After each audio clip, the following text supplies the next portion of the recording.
On May 1, 1944, the USS Oriskany, CV-34, was laid down at the Naval shipyard in New York. Due to the conclusion of World War II, construction on the vessel was halted on August 12, 1947. Following the start of the Korean War, construction was continued, and on September 25, 1950, it was put into service. A new angled flight deck was installed as part of the Oriskany's first significant repair in late 1951. To repair fire damage, the Oriskany had a significant refit in late 1966, and then additional upgrades in 1971 and 1975.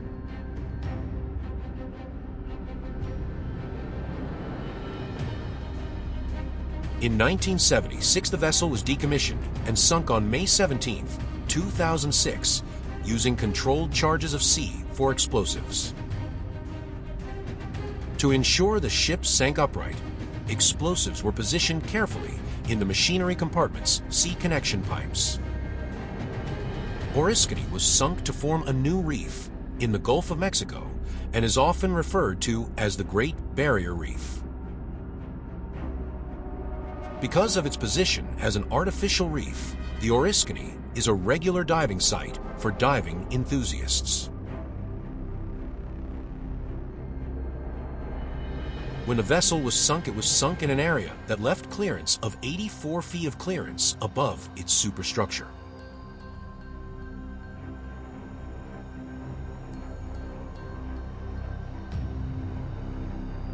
To ensure divers have an enjoyable and safe experience, they are advised not to enter the vessel.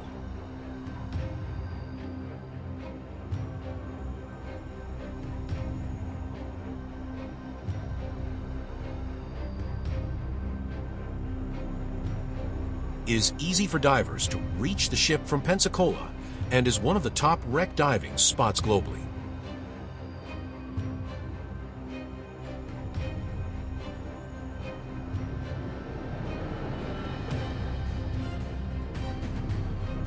Many civilian divers and divers from the various arms of service of the U.S. military regularly visit the wreck. At latitude 30 degrees 2.555 foot N and longitude 87 degrees 0.397 W, the vessel is situated in Pensacola Pass at a depth of 212 feet. Due to the unfortunate sinking of a ski boat on top of the Oriskany in July 2011, the reef is now larger.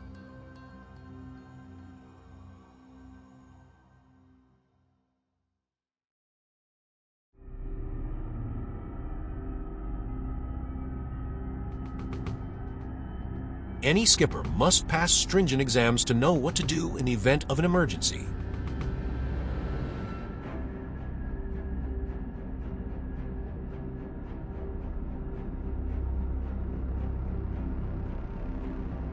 After the stricken vessel had taken on water, all its passengers were saved by nearby vessels.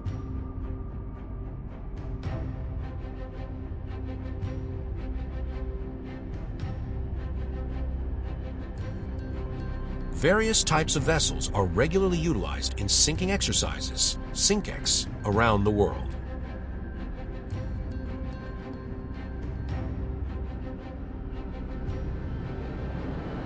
Weapons such as torpedoes can be launched to sink vessels from fast attack or similar submarines.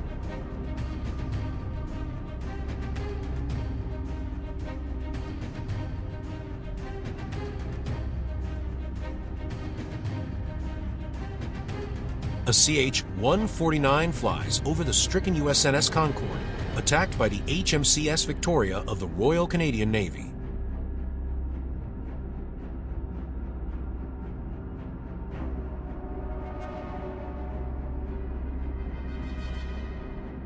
Struck by a single Mk-48 torpedo from the hunter-killer submarine, the Concorde took only 47 seconds to sink.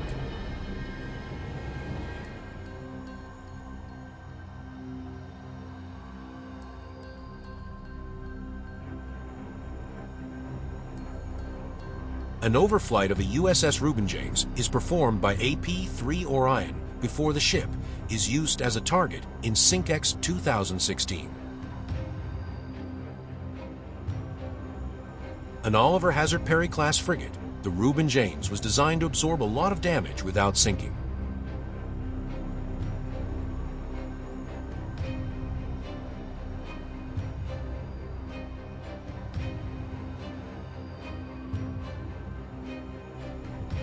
After an initial hit by an RGM-84 Harpoon anti-ship missile, the vessel remained afloat and more strikes were ordered.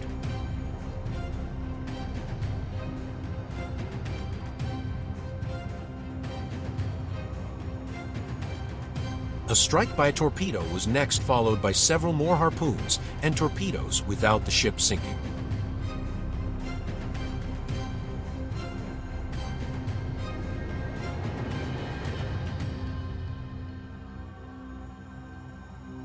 An RGM-84 Harpoon is fired from a Flight II Arleigh Burke-class guided missile destroyer.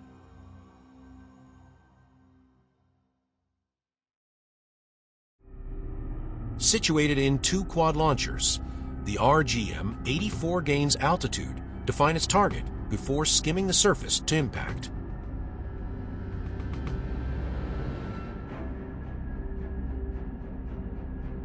KRI Igusti Ngurah Rai of the Indonesian Navy launches an Exocet MM-40 Block 3 missile. After launch, the Exocet maintains a low attack profile and does not pop up like the Harpoon.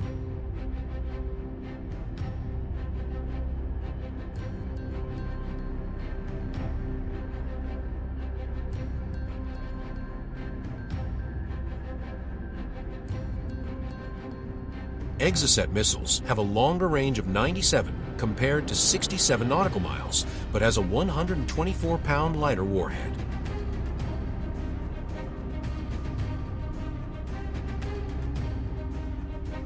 In the Royal Australian Navy, the HMS Sydney is armed with the Naval Strike Missile, NSM.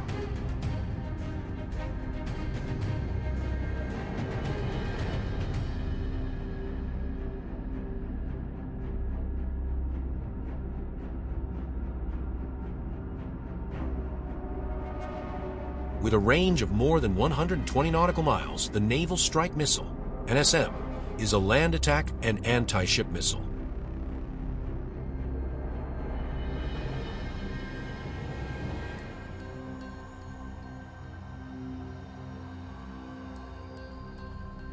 Stealth, sea-skimming flight, erratic terminal maneuvers, and infrared target recognition are among NSM's strong points.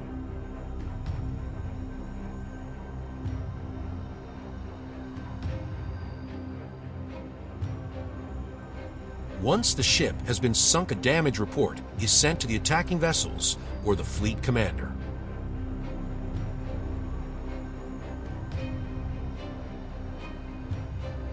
Combined exercises like RIMPAC, Rim of the Pacific, are held on a regular basis to strengthen international naval bonds.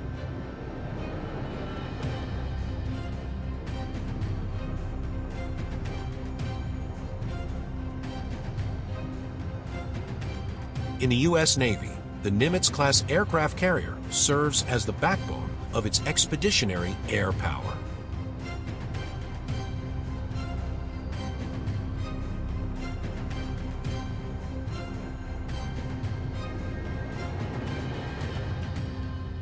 Dressed in yellow, the plane directors are responsible for directing all aircraft moving on the flight deck.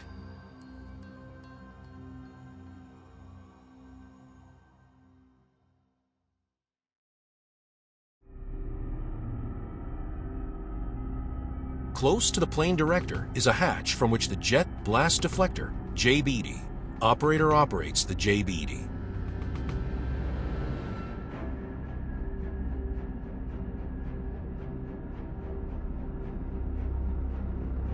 Excess steam from the nuclear reactors is stored below deck and used to launch aircraft using a catapult.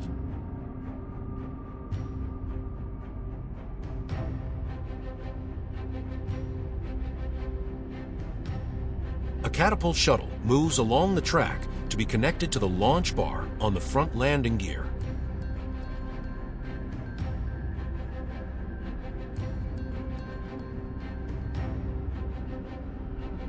During the preparation phase for the imminent launch of the F, divided by a -18E Super Hornet, various specialists verify the launch.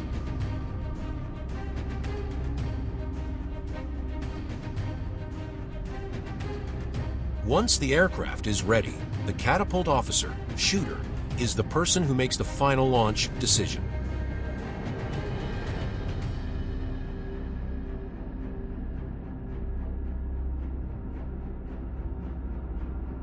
Because of how cramped the flight deck is, the Super Hornet was designed to have folding wings to save space.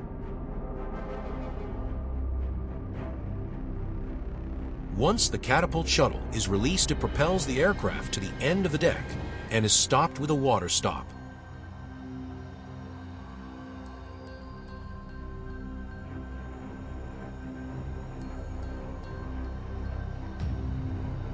SEALs can perform special missions underwater thanks to the SEAL Delivery Vehicle SDV, a wet submersible. An SDV can be deployed in various ways, including from a dry deck shelter, DDS, on a submarine.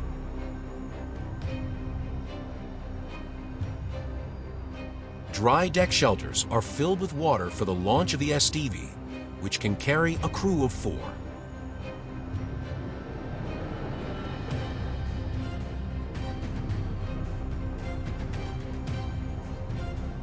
During the launch evolution, the SEALs maneuver the SDV out of the DDS without the submarine having to surface.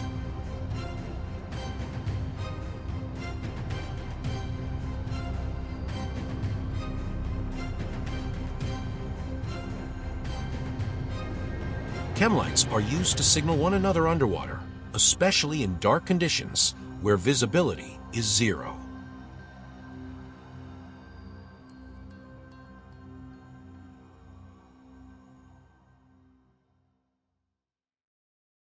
During training with the SDV, SEALs utilize various safety systems not used operationally, like guidelines.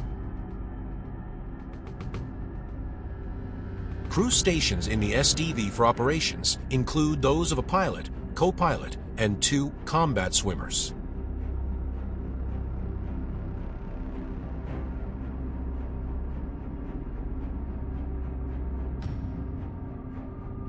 Air is provided to the SEALs by means of their scuba, self-contained underwater breathing apparatus, gear.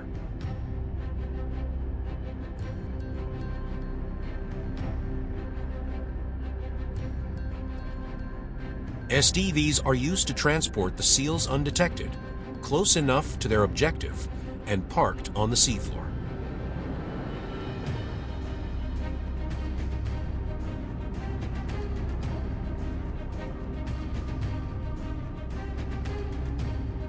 These crafts were designed so that their crew compartments can be closed, making them extremely claustrophobic.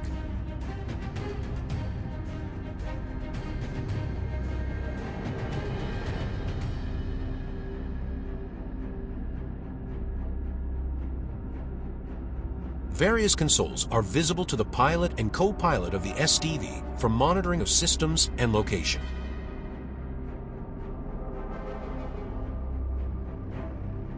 DDS are attached to the decks of SSGN Ohio-class submarines and selected Los Angeles-class submarines.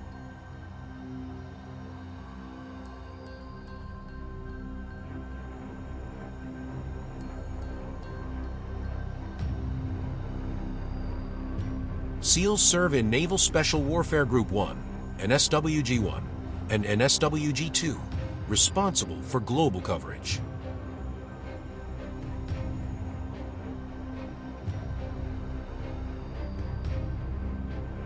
Standing NATO mine countermeasures groups are used to keep the Mediterranean and Black Sea clear of mines. Standing NATO Mine Countermeasures Group 2, SNMCMG-2, mostly operates in the Mediterranean Sea. Divers on the HMS Enterprise, H-88, survey vessel are used to verify underwater anomalies.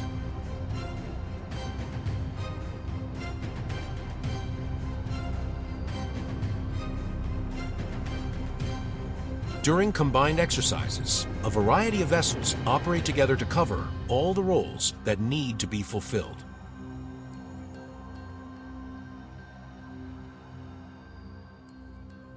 A CRRC, Combat Rubber Raiding Craft, also known as a Zodiac, is used to deploy divers.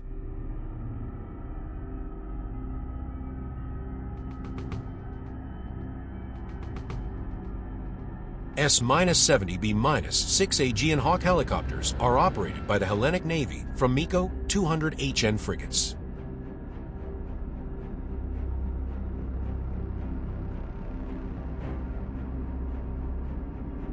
Various unmanned underwater vehicles, UUVs, are used by NATO to expedite tasks too dangerous for humans.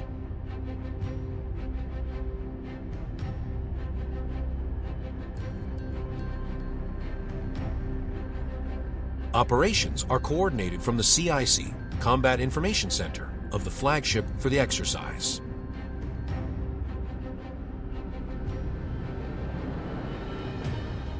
These UUVs are used to explore the seabed along which the exercise takes place to locate mines or any explodable craft.